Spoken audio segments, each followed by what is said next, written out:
بسم اللہ الرحمن الرحیم۔ السلام علیکم دوستو، خانہ کعبہ مسلمانوں کے دلوں کی دھڑکن ہے۔ ہر مسلمان اس مقدس جگہ پر جانے کی خواہش رکھتا ہے۔ ہر مسلمان کو کعبہ شریف سے بہت ہی محبت اور لگاؤ ہے۔ دوستو، اگر ہم کہیں کہ کعبہ شریف کو گرا دیا جائے، اگر کوئی شخص کعبہ شریف کو گرا دے تو ہماری اور آپ کی کیا حالت ہوگی؟ ہمارے اور آپ کے دلوں میں کیا بیتے گی؟ کیسا لگے گا؟ ہم سب مسلمانوں کو کیسا قیامت کا منظر ہوگا؟ جی ہاں دوستو، وہ قیامت نہ صحیح لیکن قیامت کے نزدیک میں ایسا ضرور ہوگا، کیونکہ اس بارے میں ہمارے پیارے آقا صلی اللہ تعالیٰ علیہ وسلم کی حدیث موجود ہے اور علماء نے قیامت کی نشانیوں میں اسے شامل کیا ہے۔ اور آج ہم آپ کو اپنی اس ویڈیو میں قیامت کی یہ نشانی کعبے کا گرا دینا اس کے بارے میں بتائیں گے۔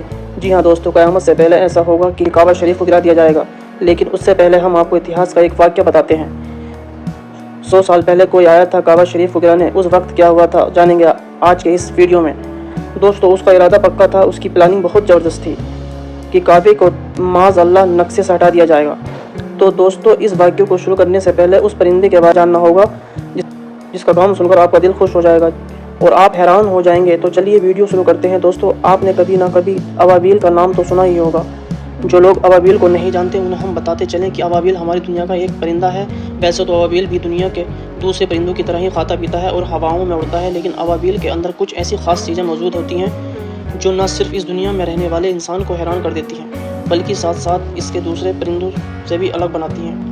ان تمام چیزوں سے بھی اگر ہم الگ نظر ہٹا کر بات کریں ابابیل کے بارے میں، وہ بات جو آپ کو سب سے زیادہ حیران کر دے گی وہ یہ ہے کہ اب اگر بات کی جائے اس بارے میں کہ آخر ابابیل پرندے کے اندر وہ کون سی خاص چیز موجود ہے جو نہ صرف ہم انسانوں کو حیران کر دیتی ہے بلکہ ساتھ ساتھ اس کے دوسرے پرندوں سے بھی الگ بناتی ہے، تو آپ کو بتا دیں کہ ابابیل ہی دنیا کا وہ اکلوتا پرندہ ہے جو کہ لگاتار 100 مہینوں تک آسمان میں اڑ سکتا ہے، اور اس 10 مہینے کے لمبے وقت میں اسے راستے میں کہیں پر بھی بریک یا پھر کسی اسٹیشن کی ضرورت نہیں پڑتی۔ اور شاید یہی وجہ تھی کہ سائنٹسٹ نے ابابیل کو لے کر یہ دعویٰ کر دیا تھا کہ ابابیل دنیا کا وہ پرندہ ہے جو چاند پر بھی پہنچ سکتا ہے۔ کیونکہ دوستو، سوچنے والی بات یہ ہے کہ جو پرندہ بنا کسی بریک کے لگاتار 10 مہینوں تک اڑ سکتا ہے تو ہم سوچ سکتے ہیں کہ وہ 10 مہینے میں کتنی زیادہ دوری طے کر سکتا ہے، اور ظاہر ہے اس کی یہ دوری اس دوری سے تو زیادہ ہی ہوتی ہوگی جو ہمیں چاند پر پہنچنے کے لیے چاہیے ہوتی ہے۔ اب اگر بات کی جائے ابابیل کے خوراک اور اس کی بھوک کے بارے میں تو آپ کو بتا دیں کہ ابابیل ایک ایسا پرندہ ہے جو آسمان میں اڑتے وقت اپنے پورے منہ کو کھلا رکھتا ہے، جس کی وجہ سے آسمان میں اڑنے والے سبھی چھوٹے موٹے کیڑے مکوڑے اس کا نوالا بنتے رہتے ہیں۔ ابابیل کی گنتی دنیا کے ان چنے ہوئے پرندوں میں ہوتی ہے جو آسمان میں سب سے زیادہ اونچائی پر اڑنے کی قابلیت رکھتے ہیں۔ ابابیل پرندے کی عمر لگ بھگ 20 سال ہوتی ہے اور ان 20 سالوں میں بھی اس کا زیادہ تر وقت آسمان میں اڑتے ہوئے ہی گزر جاتا ہے۔ میرے دوستو، اب جانتے ہیں اس بارے میں کہ ابابیل جیسے ادبھت اور حیران کر دینے والے پرندے کا ذکر قرآن میں کیوں اور کیسے آیا، تو یہ جاننے کے لیے ہمیں آج سے لگ بھگ 1500 سال سے بھی زیادہ پیچھے جانا پڑے گا۔ یہ اس دور کی کہانی ہے کہ جب یمن اور ابراہم نام کا ایک ظالم انسان حکومت کیا کرتا تھا۔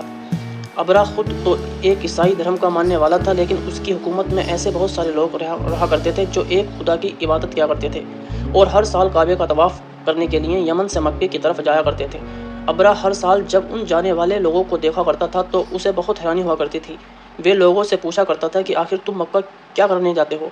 وہاں لوگ ابراہ کو جواب دیا کرتے تھے کہ مکہ میں ایک خدا کا گھر یعنی کعبہ موجود ہے اور ہم وہاں پر اس کا طواف کرنے کے جاتے ہیں۔ ہر سال اپنی سلطنت سے مکہ کو جانے والے ہزاروں لوگوں کو دیکھ کر ابراہم کو بہت غصہ آیا کرتا تھا اور وہ ہمیشہ یہی سوچا کرتا تھا کہ آخر مکہ میں ایسی کون سی چیز موجود ہے جو میری ریاست یمن میں موجود نہیں۔ آخرکار ابراہ کے دماغ میں ایک آئیڈیا آیا اور اس نے یہ فیصلہ کیا وہ بھی اپنی ریاست میں کعبے کی ہی طرح ایک بڑا سا گھر بنوائے جس گھر پر ہر سال ہزاروں لوگ آیا کریں گے اور اس گھر کا بھی کعبے کی ہی طرح طواف کیا کریں گے۔ آخرکار بڑی رغبت اور محنت کے بعد ابراہ اپنی ریاست یمن میں ایک ایسا ٹیمپل بنوانے میں کامیاب ہو گیا تھا جو اس زمانے کا دنیا کا سب سے بڑا ٹیمپل تھا۔ یہ دیکھ کر ابراہم بہت خوش ہوا کیونکہ اسے یقین تھا کہ کوئی بھی انسان اتنے خوبصورت اور اتنے بڑے گھر کا طواف کرنے سے انکار نہیں کرے گا، لیکن اب تو اس وقت زبردست جھٹکا لگا جب اس کی سلطنت میں رہنے والے لوگوں نے ہی اس کے بنائے ہوئے اس عالیشان گھر کو دیکھنے سے بھی انکار کر دیا، اور ہر ایک نے یہی جواب دیا کہ ہم مکہ تو اس لیے جاتے ہیں کہ وہاں پر کعبہ یعنی خدا کا گھر موجود ہے، لیکن جس گھر کو تم نے بنوایا ہے وہ خدا کا نہیں بلکہ تمہارا خود کا شیطانی گھر ہے۔ یہ سن کر ابراہم غصے سے لال ہو گیا اور اس نے فوراً ایک بڑی فوج کے ساتھ ناوباللہ مکہ پر حملہ کرنے کا فیصلہ کیا۔ ابراہم نے سوچا کہ کیوں نہ میں اس کعبے کو ہی دنیا سے ہمیشہ ہمیشہ کے لیے ختم کر دوں، کہ جس کعبے کو دیکھنے کے لیے پوری دنیا سے ہر سال ہزاروں لوگ جمع ہوتے ہیں، کیونکہ جب میں مکہ میں موجود اس کعبے کو ہمیشہ ہمیشہ کے لیے ختم کرنے میں کامیاب ہو جاؤں گا تو دنیا بھر کے وہ لوگ جو ہر سال مکے میں یہ دیکھنے کے لیے جمع ہوتے ہیں، وہ سارے کے سارے لوگ اب یمن میں میرے بنائے ہوئے عالیشان گھر کو دیکھنے کے لیے جمع ہونے لگیں گے۔ بس اسی ارادے سے ابراہا نے اپنی ایک بڑی فوج کے ساتھ کعبے پر حملہ کیا۔ دوستو، اس زمانے میں مکہ میں کعبے کی دیکھ ریکھ کی پوری ذمہ داری اسلام کے آخری پیغمبر یعنی حضرت محمد صلی اللہ تعالیٰ علیہ وسلم کے دادا جان کے ہاتھ میں تھی، جنہوں ہم عبد المطلب کے نام سے جانتے ہیں، اور حضرت عبد المطلب ہی اس زمانے کے مکہ کے بڑے سردار بھی مانے جاتے تھے۔ لہٰذا جب ابراہا مکہ پہنچ گیا تو اس نے مکہ شہر کے باہر ہی کنارے پر اپنی ساری فوج کے خیمے لگوا دیے۔ مکہ شہر کے باہر مکہ میں رہنے والے لوگوں کے بہت سارے جانور ٹہل رہے تھے، ان سبھی جانوروں کو ابراہم کی فوج نے قیدی بنا لیا۔ قیدی بنائے گئے جانوروں میں سے سب سے زیادہ جانور پیغمبر اسلام یعنی حضرت محمد صلی اللہ تعالیٰ علیہ وسلم کے دادا کے تھے۔ پیغمبر اسلام یعنی حضرت محمد صلی اللہ تعالیٰ علیہ وسلم کے دادا یعنی حضرت عبد المطلب لسٹ کریں گے کہ آپ ہمارے کعبے کو مت گرائیں، ان کے بدلے میں چاہیں آپ جتنی بھی دولت لے لیجئے۔ لیکن حضرت عبد المطلب نے ابراہ کے پاس پہنچ کر جو ابراہ سے پہلا سوال کیا وہ سن کر ابراہ حیران ہو گیا، کیونکہ عبد المطلب فوراً کہا کہ اے عبد المطلب، کیا تمہیں کعبے کی کوئی پرواہ نہیں؟ کیا تمہیں نہیں پتا کہ میں تمہارے کعبے کو ہمیشہ ہمیشہ کے لیے گرانا آیا ہوں؟ میں نے تو سنا تھا کہ تم اپنے کعبے سے حد سے زیادہ محبت کرتے ہو، لیکن مجھے تو ایسا محسوس نہیں ہوتا کہ تم کعبے سے زیادہ اپنے جانوروں سے پیار کرتے ہو۔ یہ سن کر پیغمبر اسلام یعنی حضرت محمد صلی اللہ تعالیٰ علیہ وسلم کے دادا مسکرائے اور ابراہ کو جواب دیا کہ جن جانوروں کو تم نے قید کیا ہے وہ میری ملکیت میں ہے، ان جانوروں کا مالک میں ہوں۔ میری ذمہ داری بنتی ہے کہ میں ان جانوروں کی حفاظت کروں، لیکن جس کعبے کو تم گرانے کے ارادے سے آئے ہو اس کا مالک ہم میں سے کوئی بھی نہیں، بلکہ اس کا مالک صرف اور صرف اللہ ہے، اور میں سمجھتا ہوں کہ وہ اپنے گھر کی حفاظت کرنا ہم سے اچھی طرح سے جانتا ہے۔ یہ سن کر ابراہ ہنسا اور اس نے فوراً اپنے سپاہیوں کو حکم دیا کہ مکہ کے جتنے بھی جانوروں کو قید کیا گیا ہے ان سب کو آزاد کر دیا جائے۔ لہٰذا حضرت عبد المطلب اپنے سارے جانوروں کو لے کر مکہ شہر کے اندر واپس آ گئے، اور انہوں نے سب سے پہلے کعبے کے پاس پہنچ کر مکہ کے سبھی لوگوں کے ساتھ مل کر کعبے کی حفاظت کے لیے دعا کی، اور اس کے بعد مکہ میں رہنے والے سبھی لوگ اپنے سردار یعنی حضرت عبد المطلب پر ہونے والے ان جرم اور زبردستی کو دیکھنے لگے، اور ابراہ کی فوج کی طرف سے کیا جا رہا تھا۔ لیکن جیسے ہی ابراہ کی فوج کے ہاتھیوں نے کعبے کی طرف بڑھنے کا ارادہ کیا، ویسے ہی مکہ کے آسمان میں ابابیل نام کا یہ پرندہ جمع ہونا شروع ہو گئے۔ کچھ ہی دیر کے اندر پورے مکہ کے آسمان میں صرف اور صرف ابابیل نظر آ رہے تھے۔ دیکھتے ہی دیکھتے یہ ابابیل ہزاروں کی گنتی میں بدل چکے تھے، اور ان سبھی پرندوں کی چونچوں میں مٹی کے بنے ہوئے چھوٹے چھوٹے پتھر تھے۔ ابابیل پرندوں کی اس فوج نے اپنی چونچ میں موجود پتھروں کو زمین پر پھینکنا شروع کر دیا۔